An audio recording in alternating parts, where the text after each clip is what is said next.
Bride of Chucky. This is going to have spoilers, just so you know. Click away now or don't. I'm not your parent. I'm not going to tell you what to do. But if you don't want spoilers, get out. Oh boy, this movie could very well be the most insane, nonsensical, enjoyable ride of a movie that I've seen. And I like to think I've seen a lot of movies, and this movie, like, at times it feels like a parody. Like, it is absolutely over the top. And if you were to do Child's Play 1 and then watch this right after, it would be unrecognizable. You would think that, as I said, this is a parody movie by a different director or somebody. It's just, this movie's crazy. I don't want to be mean and say it's stupid, but now at the same time, again, I was entertained. This franchise is yet to disappoint me in terms of being entertained, but to the level at which it stuck with me and let me enjoy it is a different story. But in terms of actively enjoying myself while watching it, yeah, this franchise is pretty good for that. All right, naturally, Chucky and Tiffany had a child who was born at the end of Bride of Chucky. Now, we jump forward, how many years? I think 4 years. Regardless, we're in England,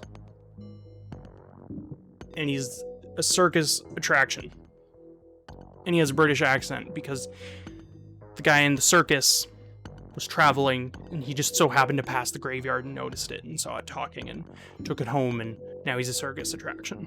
I have questions. But anyways, now he sees his parents on TV because they're making a movie about them, and the Made in Japan thing on his arm is what clues him off. Clues him in to that he has parents. And again, they get revived. How do they keep getting away with this? It's kind of nonsensical. So he has the amulet that Chucky was looking for in the last movie, because of course he does, and he revives them both. Easy. Anyways, Jennifer Tilly stars in this movie as Jennifer Tilly. So they went meta. It was like they saw Scream and were like, guys, we can beat them. Now, this is not to be confused with Tiffany Ray, who was also portrayed by Jennifer Tilly. That's a separate character entirely, obviously. They don't really touch on that and just kind of keep going with it. Sure, whatever. There's also a plethora of subplots, which I wasn't a fan of. Jennifer is trying to further her career. Tiffany trying to stop her addiction to killing. There's more, but those are the ones that stick out to me, and I don't want to overly spoil for you. I'm just giving my thoughts here.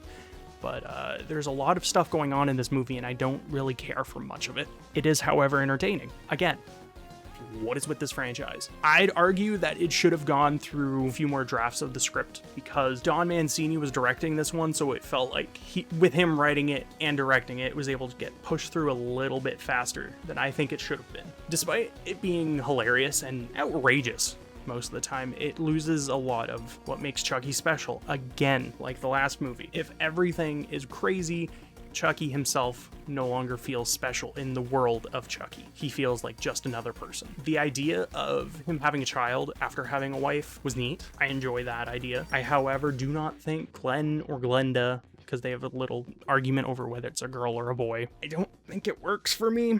And as I said, it is entertaining, but I feel like maybe on a rewatch I wouldn't care. On a first watch, not knowing anything, it's insane and it's enjoyable, but I don't know if I'd like this movie on a rewatch. Now, one thing that really stood out to me in this movie was the soundtrack. I loved the soundtrack. It's the only thing keeping it from looking like a straight up parody. The soundtrack makes everything feel intense and feel worthwhile. All of the weight in this movie in terms of any bits of story that matter entirely in the soundtrack. Everything else is crazy. Overall, I was entertained by this one, but it lacked a lot of substance. And it's a chaotic mess of a movie, mostly in the writing, visuals as well. Chucky is definitely the most entertaining aspect of this movie, and then Tiffany as well as the secondary character. And there's, like, I mean, I guess Jennifer Tilly, the movie version is supposed to be the protagonist, but I don't care. Again, why do we got two bad sets of protagonists after getting a really great one in Andy and his mom, and then Andy and Kyle in number 2. 3 was whatever. It was fine enough. Bride, I hated the protagonists, and then in this one, I'm not big on the protagonists either. Glenn and Glenda is very forgettable, and had they not been Chucky's child, I probably would have forgotten about them. As I said, it's likely my opinion will decrease in repeat viewings if I ever choose to watch this again. Right now, it is entertaining. I do recommend watching it, I suppose, if you have nothing better to do and if you've seen the other movies in the franchise. But with that, I'm going to leave you now. I'm gonna go finish up the next one. Thank you for watching. Like, comment, subscribe, bell notification, things, other videos. I'm going to be doing Curse next. Thank you for watching, and be sure to tune in next time. Have a great day.